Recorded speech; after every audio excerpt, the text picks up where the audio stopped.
In a long-abandoned zoo in South Australia, there's a huge aquarium filled with a green, muddy substance. This liquid is known to be formaldehyde, which in large doses can become carcinogenic, having the potential to cause cancer. But that's not why this aquarium has made a huge buzz on the internet. No, it is rather what is hidden in formaldehyde that has turned out so interesting.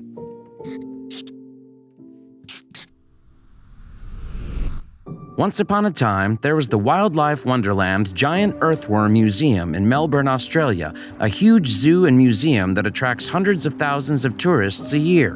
In 2012, however, the animal park closed its doors for good. And while all the attractions and their inhabitants were recycled and relocated, only one grim relic was left behind. Then, 6 years later, a YouTuber discovered this last vestige and took it with him. But what exactly did he find? You guessed right, he found a shark named Rosie. It had been kept in this museum since 1998. She was killed when she was caught in the nets of a tuna fisherman on the southern coasts of Australia. It was a rare sight that made her very famous. The Wildlife Wonderland, which is located near Western Port Bay, opened in 1985 thanks to a professional real estate agent named John Matthews. In addition to the Rosie shark, it also hid other extraordinary animals. It was built in the shape of a giant earthworm, which also contributed to its success. The park also hosted areas reserved for koalas and wombats, a cafe, and a restaurant. It was very popular with tourists. More than 350,000 visitors came to visit it each year. This famous zoo brought together animals of the Australian fauna, and this attracted not only tourists from other countries, but also Australians who came mainly to see the main attraction of the zoo. After the park became a hit, however, Matthews considered selling it, and that's exactly what he did, leaving Wildlife Wonderland to a group of Chinese investors at the turn of the 21st century. Considering the number of visitors it received, this seemed like a very good deal.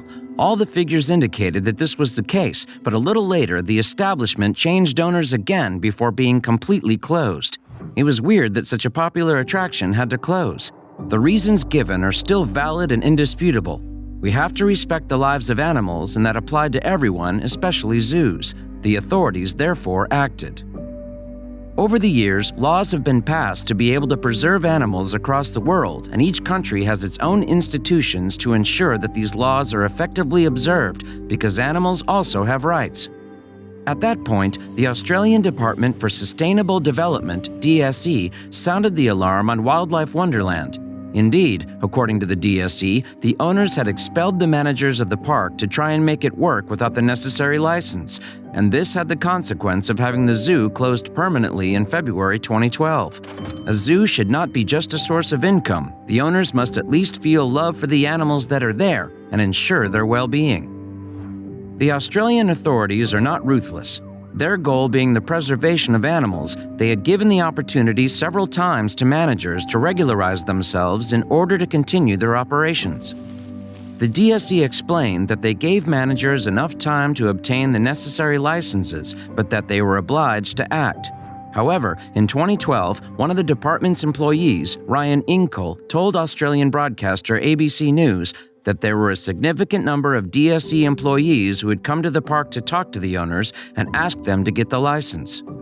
However, there was never anyone there, and they never considered the requests. The FSD did what it thought was right, and it got it right. It is reported to us that there have also been accusations of employee abuse of animals. The authorities didn't really have a choice. In addition to all these administrative problems, the Wildlife Wonderland was responsible for its employees and their actions. The Wildlife Wonderland had to make sure that the people who were employed treated the animals well. When the park closed, the DSE began to investigate these reports. The 130 animals that lived in the enclosures were transported, with the help of associations, to a zoo specializing in wild animals in the countryside to Victoria. Today, the entire complex is abandoned, but it is not entirely devoid of visitors since the year it was closed. Images of a ghost and destroyed place are also frequently circulating on the net. And there are clear traces of squatters who settled in the footsteps of what was Wildlife Wonderland. The place was very busy with teenagers having fun, breaking whatever was left in the zoo. The panels, the windows, the doors, everything was in ruins. With the wind whistling back sound, it feels like visiting a haunted place. Fortunately, all of the animals that were still alive at the closure were relocated to other better-equipped locations. Then, in 2018, urban explorer Luke McPherson caught wind of a giant shark that floated in an abandoned aquarium less than an hour's drive from his home, so he decided to go and see with his own eyes. So he took to the road with a friend. They equipped themselves with low-end masks and a few snacks. Indeed, it was not long that they arrived in the park. He ventured out and he began to film his visit to this abandoned place. We could see the abandoned rooms and exhibits, and in the 29-minute video, it is clear how ruined the once touristy place is today. Dirt and mildew have settled in all the rooms of the complex, where many walls have even collapsed. The zoo is in ruins. We even wonder how these walls are able to stand up. Even the entrance to the facility is neglected today, with ponds outside that come a little closer to swamps today. And in his video, McPherson walks up to one of the buildings on the property only to mount the view of a dilapidated porch. A sign still indicates the wombat enclosure, but debris litter the ground surrounding the damaged fences. Fortunately, the wombats are no longer domiciled there. They would not have survived for long and would likely have died suffocating themselves with the debris in them. It's sad to see all of this because it was such a beautiful place in the past. McPherson then continues to visit the first room, which, according to a note, was once a nursery for young orphaned wombats, and to think that not long ago we could play with them right here. But while the fur material is still on the floor there, the stone walls are now covered in graffiti and scribbles. Young people have undoubtedly come to have fun in this room, no respect for everything around them. And even with this dismal sight today, it's not too hard to imagine that the area was once a healthy habitat for animals. We have no trouble faking these cute little wombats walking around this room. Next, McPherson and his companion dig deeper into the complex and walked past many relics in the old park. The direction signs were all ransacked, still the work of a few brigands. Throughout their visit, they found photographs of its former inhabitants, which are still displayed on the walls and on the enclosures, along with the accompanying information for new visitors. We can still imagine the children climbing on the rocks surrounding the enclosures to better see the animals. We cannot help but continue to watch the video of this visit with great sadness. This place must have been beautiful once. However, the buildings that once housed animals aren't the only ones that are falling apart today. Indeed, the animals did not live in all the rooms. There were also rooms that were used by employees or even visitors. As McPherson and his friend continued their tour of the complex, they passed through a large number of rooms that must have contained desks or perhaps changing rooms. We can even spot a popcorn machine. It's hard to tell from their film, as every room is in a mess and is just a shadow of what it once was. The saddest thing is that most of the furniture and machines that were there could have been recycled or even donated to other associations that take care of animals. Furniture, from desks to shelves to beds and wardrobes, is also lying on the floor in many rooms. According to McPherson, however, the current inhabitants of the place are the possums that appear to have settled in their homes. But while they may not be the only ones, given the large number of mattresses and things strewn on the floor in the abandoned sanctuary, the amount of garbage that we can see is mind-boggling. It is certainly not the work of opossums. They cannot open cans of soft drinks or read newspapers. We can also notice chairs in good condition and also some ladders. They pass through a room that was once used as a studio to take souvenir photos. In one room, McPherson finds packages and wrappers of food dated January 2017, then a carton of April 2016 curds in a refrigerator somewhere else. People were obviously there recently. Yes, there are traces of squatters who seem to have taken up residence in this abandoned park. And as our two urban explorers walk around the complex, they realize that people have surely done the same before them. The well-placed mattresses on the floor were proof that people had to sleep in this suit. The place was rather secluded and very uncrowded, making it ideal for squatters looking for a place to stay for a while. But from there, things get even more bizarre. In another room, McPherson comes across children's clothes piled up, jumbled together with toys, a stroller, and a hairbrush. It's difficult to imagine that a family could have lived here for a while, but everything seems to indicate that it was the case.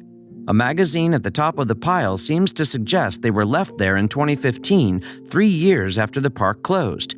Maybe it was this family that had lived there at one point that left it all behind. We hope that this family is now in better condition, that they now have a roof over their heads, and that they have enough to eat.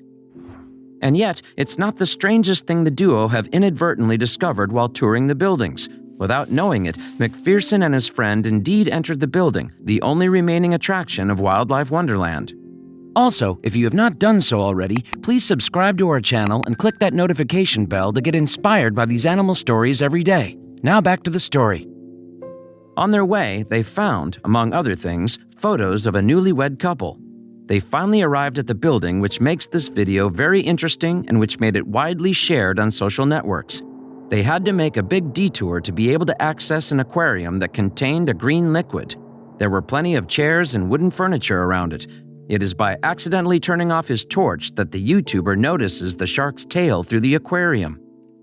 The liquid in the aquarium was very opaque and didn't show much. Like us, the YouTuber jumped at the sight of the shark's tail, a surprising sight. Thanks to this incredible discovery, McPherson's video was shared a lot on the web. In total, it reached over 14 million views and tens of thousands of comments since it went live. And the fact that it is going viral also helped bring attention to this abandoned and forgotten animal. We had to thank him for this video because it helped people see everything that was left behind, and especially this shark, which was in perfect condition. Sometimes all it takes is a little video to make a difference. It is during these times that we realize the importance and power of social media. So, the next time you want to shake things up, you know what to do. In the comments, there are a lot of reactions from people who are outraged, with a number expressing their astonishment at the discovery of McPherson and his buddy. That said, the rest of the video still had quite a few surprises in store for YouTuber subscribers. One person wrote, for example, "When the park closed, people literally left everything behind before they left. I can't believe there was still food in the fridge and old family photos." In the video, we see a lot of objects that could have been redistributed to less fortunate people. We realize how some people just think about making money and have no regard for other people. But while most of the abandoned attractions are a bit creepy, something particularly sinister awaited amateur videographers. In fact, when they stepped into the resort for the very first time, none of them could have expected to run into one of nature's biggest predators. Yes, that's exactly what they found when they entered the room. The aquarium was huge, and that gives you an idea of the size of the marine predator. The two friends did not immediately notice the presence of the large predator in the aquarium, but it was only by chance that he noticed the shark's tail. It took a bit of light to pass through the aquarium for him to notice what was inside. In the video, when the camera walks on the wall, we see written "a lot of teeth" and "the giant of Phillip Island." Then McPherson moves around the screen a bit more and exclaims quite loudly, "What the hell? Do you guys see this?" Yes, floating in an aquarium and in a green liquid, we find a great white shark. The animal is no longer alive, but its gaunt figure is still impressive enough that everyone who walks into this room can feel their heart pounding. Seen up close in this aquarium, the sea animal is even scarier than in horror movies. Can you imagine yourself swimming quietly and suddenly see this predator appearing? Then, after seeing McPherson's YouTube video, Don Kranksky went to the abandoned park to see the shark for himself. And well equipped with enough expensive gas respirators to protect him and his friend from formaldehyde, he immediately found what he had come for. At first it was difficult to see the shark, but we let our eyes adjust and the figure emerged, lit by a little light that came through a hole in the ceiling, he told Vice in 2019. Something was wrong, however, the smell that emanated from the room and especially the color of the liquid in the aquarium. The shark could not be kept under these conditions while the zoo was still in operation. And during his visit, he realized that formaldehyde hadn't always been green like this. However, it was due to a malfunction in the aquarium. It's a huge muddy aquarium because the filters don't work anymore, one of the center's visitors explained to the Phillip Island and San Remo Advertiser in 2019. However, you can't access the shark because the glass in the aquarium was very thick. There are also formaldehyde vapors coming out of the perspex cover. It is a horror. Yes, the attraction had unfortunately fallen into serious disrepair for several years. As we could see from the video, all these leftover objects and furniture could have been used by others. In 2019, McPherson told 7 Network, "The aquarium was huge and in terrible shape with a rusty metal frame, shattered glass panels, and trash dumped inside. As a result, it was impossible for him to stay in the room for more than a minute before the toxic fumes of formaldehyde became unbreathable. Known for its irritant effects, formaldehyde is a substance found in construction products, furniture, detergents, and also cigarettes. You should know that the shark was not killed for the purpose of being transported to an aquarium. It was all the product of an accident and the unintentional result of fishing in Australian waters. Yet the shark, which has since been dubbed Rosie, was not originally intended to be admired by tourists. In fact, the great white shark, which measures almost 15 meters, simply made its way into a tuna pen in 1997 and had to be shot to protect the various operations in the region. In 2019, local historian Eric Kotz told the Port Lincoln Times that the argument to kill Rosie had been put forward because it could have endangered divers and various fishing companies in the area.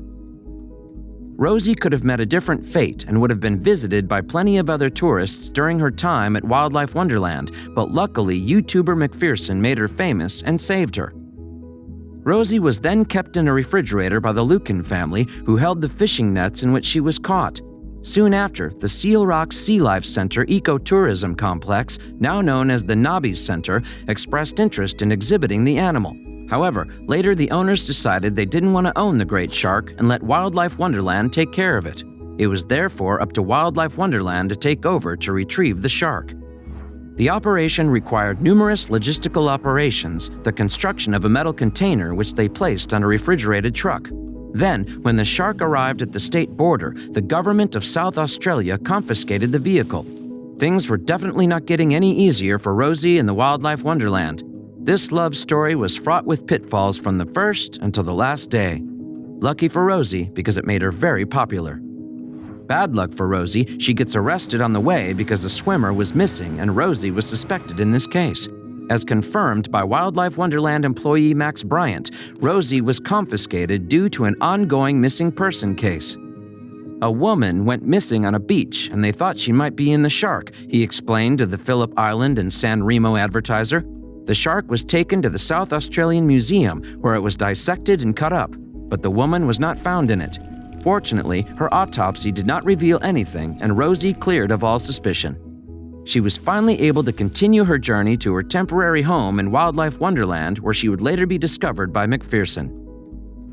When Rosie's investigation was over, however, she was not put back in ice, but in a huge aquarium built especially for her. After that, her body was treated with formaldehyde for a few months. And during this time, Rosie's stomach started to buckle, which meant it eventually had to be filled with polyester fibers. It would have been a tragic end and a bad investment by Wildlife Wonderland if its form could not be maintained. All along, bringing the shark to Wildlife Wonderland cost the park around $500,000. That's a pretty large sum, but it was still worth it, or rather the cost. Rosie would become one of the main attractions of Wildlife Wonderland. And it does not end. There were still other concerns that needed to be addressed so that Rosie could finally settle in Wildlife Wonderland. This time, it was a place to be able to keep and display it. The operation was not over, however, when Rosie arrived at the park. The owners were forced to build a new shark room on their own before dismantling the roof and using a crane to put it down. A concrete bunker also had to be installed under the building to account for possible formaldehyde leaks, while the tank itself required perpetual filtering and monitoring. We have seen the result when the filtering is not done correctly. In the end, all the time, effort, and expense that had gone into bringing Rosie to Wildlife Wonderland seemed to have paid off. People came from all over Australia and beyond to see it. The park began to explode in its number of visits, with tourists coming from far and wide just to see Rosie. During this period, she was the largest shark preserved at this point, and naturally, her aquarium became the focal point of a visit to the park. This is what we call a good ROI, but Rosie's fate had not been resolved when the park closed. No one had thought of relocating the large predator or even informed the local authorities. Throughout the years after the park closed, Wildlife Wonderland's Matthews got many calls from people asking him what they had done with the ride with Rosie the shark. However, it had been such a logistical nightmare to bring the shark into the park that moving it again would be very difficult work. It was a vibrant attraction and I shivered every time I walked past. But since it closed and I sold it, I haven't been back. We probably have a different opinion on how Rosie should have been treated, but the owner was just one of the many businessmen who only cared about the money that was showing up on their property bank account. If you liked the video, please give it a thumbs up and consider sharing it with your friends and family. Thanks again, and we'll see you in the next one.